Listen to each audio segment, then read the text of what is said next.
मेरे गुरु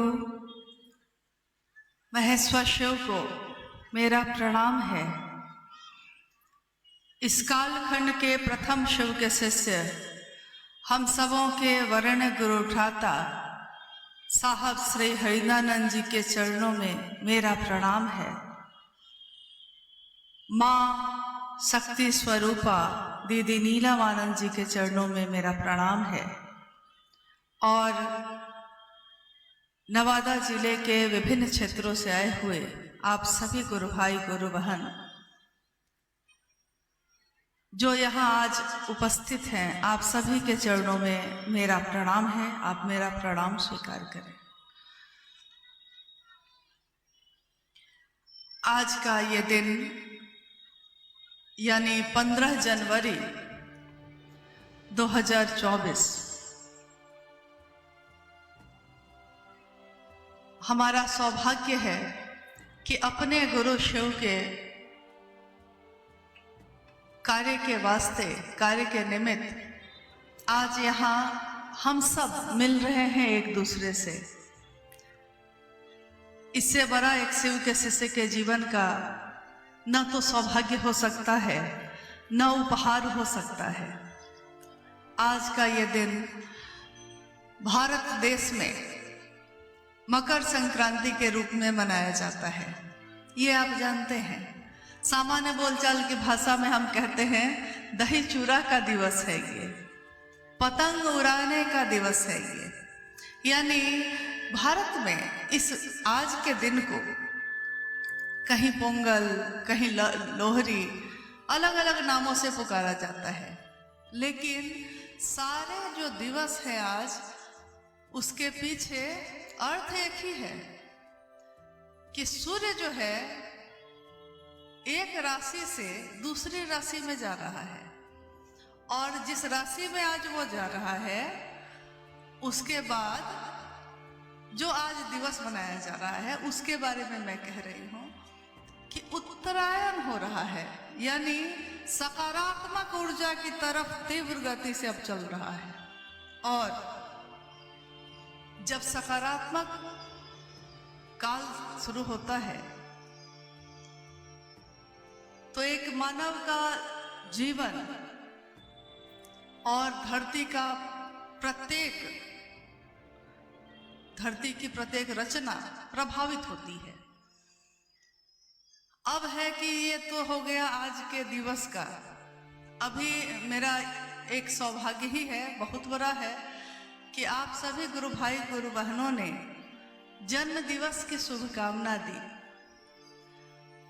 जितना आभार, जितनी कृतज्ञता व्यक्त करूंगी कम होगा, लेकिन मुझको आज इस क्षण में वो पल याद आ गया जिस वर्ष, इससे पहले के वर्ष में 14 जनवरी को मनाया जाता था मकर संक्रांति। साहब उस समय रांची में रह रहे थे और साहब ने कहा कि एक बात बताइए, मेरा जन्म हुआ तो दीपावली मनी। माँ नीलम आनंद जी के लिए उन्होंने कहा कि भाई नीलम का जन्म हुआ तो नागपंचमी थी, आपका जन्म कौन विशेष दिन हुआ है जो लोग याद रखें? अभी मुझको याद आ गया है, लेकिन कोई बहुत विशेष दिन तो उस दिन है नहीं। 14 जनवरी को तो मकर संक्रांति होती है, लेकिन 15 जनवरी को तो कुछ भी नहीं होता। तो मैंने जिस तरह साहब ने हंसी में कहा, मैंने भी उनको हंसी में कहा कि ये तो आपके ऊपर है, आप जिसका चाह देंगे दिन बन जाएगा। 2-4 महीने के बाद अखबार में उस वर्ष निकला कि अभी से लेकर 2080 तक मकर संक्रांति 15 जनवरी को होगी। अब दिन, जिसकी सोच से दिन बदल जाते हैं किसी के, जिसकी सोच से राशियां बदल जाती हैं, जिसकी सोच से मौसम बदल जाते हैं। बारिश का मौसम है, झमाझम बारिश हो रही है, शिव गुरु महोत्सव है, साहब से का आगमन हो रहा है, और उन्होंने कहा है कि कम से कम आज के दिन थोड़ा ठहर जाओ। और बारिश रुक गई है, कड़ी धूप है, और उन्होंने चाहा है कि लोगों के सर पे छाया आ जाए, तो बादल छाया बनकर आ गए हैं। यहाँ तक कि उन्होंने दीमक और मच्छर को भी अगर कह दिया है कि अरे आज सोने दो, कम से कम कल सुबह 8 बजे आ जाना। और जिस बिस्तर पे दीमक ही दीमक थे, कहाँ चले गए कुछ पता नहीं। और जिस कमरे में मच्छर ही मच्छर थे दरभंगा में, कहाँ चले गए सब मच्छर कुछ पता नहीं। उन्हीं की सोच में एक दिन ये आया था 1974 में कि शिव मेरे गुरु होंगे। और उसके बाद उनके मन ने सोचा कि मेरे गुरु शिव हैं, धरती के प्रत्येक मानव के भी गुरु शिव हों। सोच है बस। हम भी सोचते हैं, आप भी सोचते हैं, लोग भी सोचते हैं, लेकिन हमारी सोच में और उनकी सोच में कितना अंतर है, बस इतना ही समझ जाइएगा। हम सोचते हैं कुछ भी नहीं होता, वो सोचते हैं तो कायनात बदल जाती है। कभी मैंने पढ़ा था कि शरीरधारी शिव के शिष्य मच्छिंद्र नाथ के शिष्य थे गोरखनाथ। मच्छिंद्र नाथ के लिए घटना हुई कि मच्छिंद्र नाथ एकदम निंद्रा में दिन रात हैं, और दरवाजे पे उनका शिष्य गोरक्षनाथ आते हैं और कहते हैं कि जाग मच्छिंद्र गोरख आया। शिष्य जगा रहा है अपने गुरु को, और गुरु जाग जाते हैं। उस दिन जब साहब श्री हरिंद्रानंद जी ने शिव को अपना गुरु बनाया, उनके मन ने भी पुकारा, शिव तुम जागो, शिव तुम जागो। और जागे ही हो। लोग कहते हैं शिव तो सोए नहीं है। सही है, शिव तो सोए नहीं है, लेकिन अगर सारा जगत सोया है शिव के लिए, तो शिव तुम जाग कर भी क्या जागे हो? जो सबके हृदय में रहते हो उसमें तो जागो। और देखिए जिसकी सोच से क्या क्या नहीं बदल गया, जिसके विचार से क्या क्या नहीं बदल गया। आज हमारे आपके जैसे सामान्य से अति सामान्य लोगों के भी गुरु शिव हैं। हमारी कोई पात्रता नहीं, हमारी कोई योग्यता नहीं, हम लोगों ने कभी ग्रंथ नहीं पढ़े, हम लोगों ने कभी शास्त्र नहीं पढ़े, लेकिन तब भी हमारे गुरु शिव हो गए। ये कैसे हुआ? क्या मैं बहुत ज्यादा लायक हूं? क्या आप बहुत ज्यादा लायक हैं? कौन यहाँ योग्य है? इस योग्य हम नहीं हैं नमन भी कर सकें शिव को, लेकिन जिसके अंदर शिव की ऊर्जा का संचरण हुआ, उनका नाम है शिव के शिष्य हरिंद्रानंद जी, जिनको हम सभी शिव शिष्य आदर से प्रेम से कहते हैं वरेण्य गुरु भ्राता साहब श्री हरिंद्रानंद जी। और याद रखिएगा कि हरिंद्रानंद जी ही वो डोरी हैं और हम सब पतंगे हैं। इस शिव के आकाश में सब उड़ रहे हैं। अभी हम बैठे थे तो देखा कि पतंग उड़ रहा है। अचानक ध्यान आया साहब की बातों का कि साहब ने कहा था कि पतंग लटाई से जुड़ी हुई है, डोर से जुड़ी हुई है, तो डोर से जब तक जुड़ी रहती है पूरा आकाश उसका है, जहां चाहो उड़ लो। लेकिन जैसे ही आप डोर से कटेंगे फिर वो पतंग कहाँ जाकर टंगाएगा कुछ पता नहीं है। इसलिए मेरा निवेदन भी है, आग्रह भी है कि हम सब अभी इस क्षण में जब अपने गुरु शिव की बात के लिए यहाँ इकट्ठे हुए हैं, हम सब का मन एकाग्र हो शिव के शिष्य हरिंद्रानंद जी के प्रति, जिनके एहसान के कारण, जिनके द्वारा दिए हुए दान के कारण आज शिव मेरे या आपके या आज धरती पे किसी के भी गुरु हो पाए हैं। नहीं तो ये आज तक के इतिहास में कभी नहीं हो पाया। किस शिव की बात करते हैं हम? उस शिव की जिसको संसार के लोगों ने अनेक नामों से पुकारा। महादेव, देवों के देव हैं वो महादेव। महाकाल, काल को भी जिससे डर लगता है वो है महाकाल। महामृत्युंजय, जीवन और मृत्यु के चक्र से जो छूट दिला देता है, छोड़ दिया जाता है जिसके द्वारा, वो है महामृत्युंजय। महायोगेश्वर, महाअघोरेश्वर, जहां कोई तरंगे नहीं, जहां कोई हलचल नहीं, जो परम शांत है, शिव की सत्ता को वो नाम दिया गया। कुछ नहीं होता वहां। हमारी दुनिया में थोड़ी सी हवा चल जाए तो हमारी नाव डोलने लगती है, लेकिन उस महादेव के मन में लाखों ब्रह्मांड प्रति क्षण पैदा होते हैं और विलीन होते हैं, तब भी वो परम शांत है, वहां कुछ भी होता नहीं है। और जिसके बारे में एक कवि ने, पुष्यदंत जी ने लिखा कि अगर समुद्र के जल को, समुद्र जो सबसे ज्यादा पानी है, जहां अथाह पानी है, समुद्र के जल को और हिमालय जैसी टिकिया, हिमालय पर्वत सबसे बड़ा है, हिमालय पर्वत को मान लीजिए कि स्याही की टिकिया बना दी जाए और समंदर को पानी बना दिया जाए, उस पानी में उस टिकिया को रख दिया जाए, यानी हिमालय को रख दिया जाए, स्वर्ग का जो वृक्ष है पारिजात, उसकी शाखाएं तोड़ दी जाए और स्वयं मां शारदा, मां सरस्वती स्वयं धरती को कागज बना ले, ये जो धरती है उसको कागज बना ले, और उसी समंदर के पानी में जो टिकिया है उसमें अपनी लेखनी को, पारिजात वृक्ष की शाखा को डुबो डुबो कर इस पूरे धरती पे शिव का गुणगान लिख दे, तब भी गुणगान लिखना संभव नहीं है। कहा गया, साहब ने अपने पुस्तक में भी लिखा है, कहा भी गया है कि शिव गुणहीन है, कोई गुण नहीं उनमें, और अशेष गुणम है, इतने गुण हैं, इतने गुण हैं कि गुण का अंत ही नहीं है। गिनना चाहिए तो इतने गुण हैं उनमें कि उसका अंत ही नहीं होगा।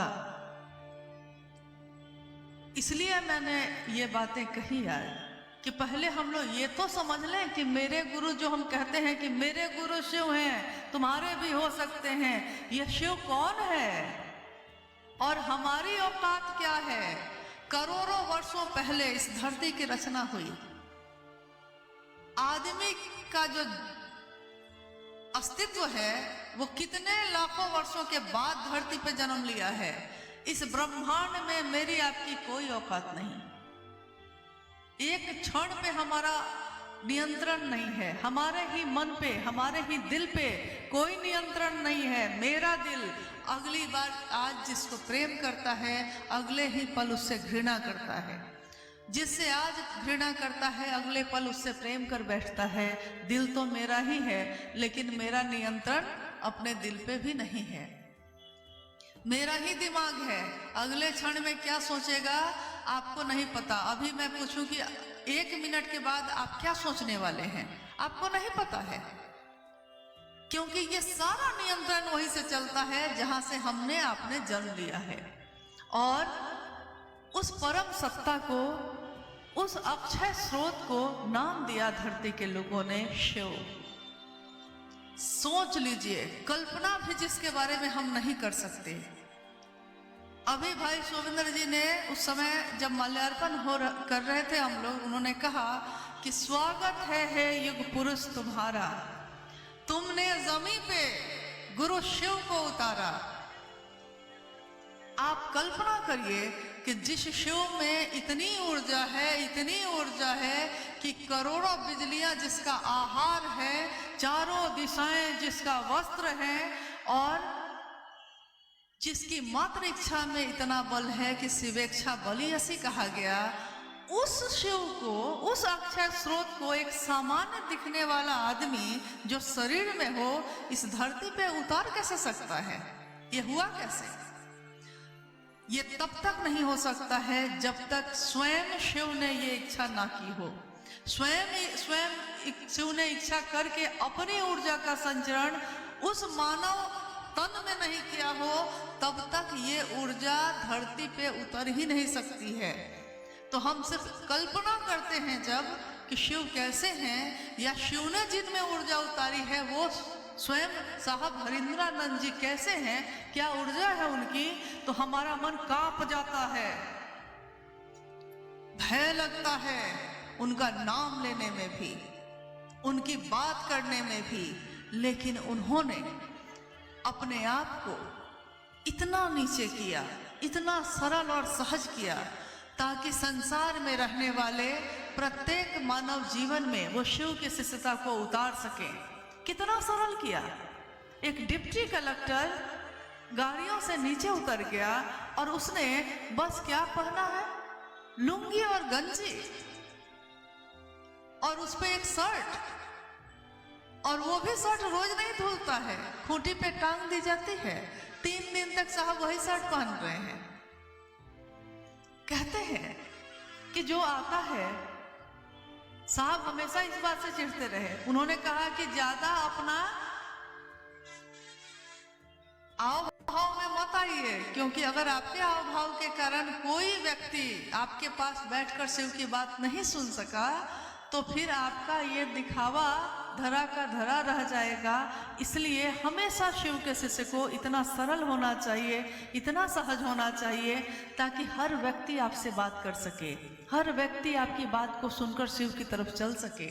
ये स्वयं उन्होंने अपने जीवन से दिखाया। उनके जीवन में हमने देखा कि स्वयं में उन्होंने इतनी ऊर्जा को धारित किया है कि वो चाहे तो क्या नहीं होता है, होते देखा है हम लोगों ने।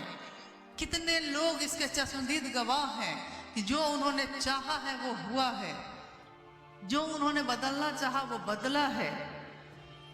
लेकिन उसके बाद भी एक सामान्य पहाड़ और जंगल में रहने वाला व्यक्ति भी फटी हुई धोती पहनकर भी उनके पास आकर बैठा है, तो साहब और दीदी माँ नीलम आनंद जी ने इतने प्रेम से उसको सहारा दिया है कि वो निसंकोच, बिना संकोच के आके उनके गले से लग गया है। ये जगह कौन सी है? ये शिव के शिष्य की जो जगह है, ये कैसी जगह है? सदियों से सताए लोग यहाँ सीने से लगाए जाते हैं, दरबार में सच्चे शिव गुरु के दुख दर्द मिटाए जाते हैं।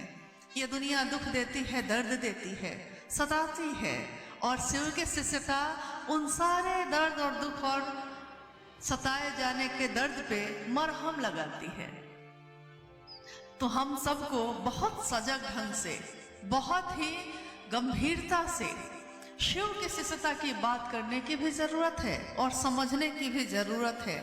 ये शिव की शिष्यता है, ये तमाशा नहीं है, ये तालीबाजी नहीं है, ये किसी लौकिक अपने सुख के लिए इसका उपयोग करने की पूरी तरह मनाही है, निषेध है। ये साहब ने अपनी चर्चाओं में कहा है, अपने पुस्तक आओ चले शिव की ओर में लिखा है कि ऊर्जा का संचरण, आध्यात्मिक ऊर्जा का संचरण अगर किसी के द्वारा हो रहा है, तो उस व्यक्ति का अपने जीवन में उस आध्यात्मिक ऊर्जा का उपयोग खुद के जागतिक सुख के लिए करना निषेध है, मना है, नहीं कर सकते। यानी कि शिव शिष्यता का व्यापार हम नहीं कर सकते।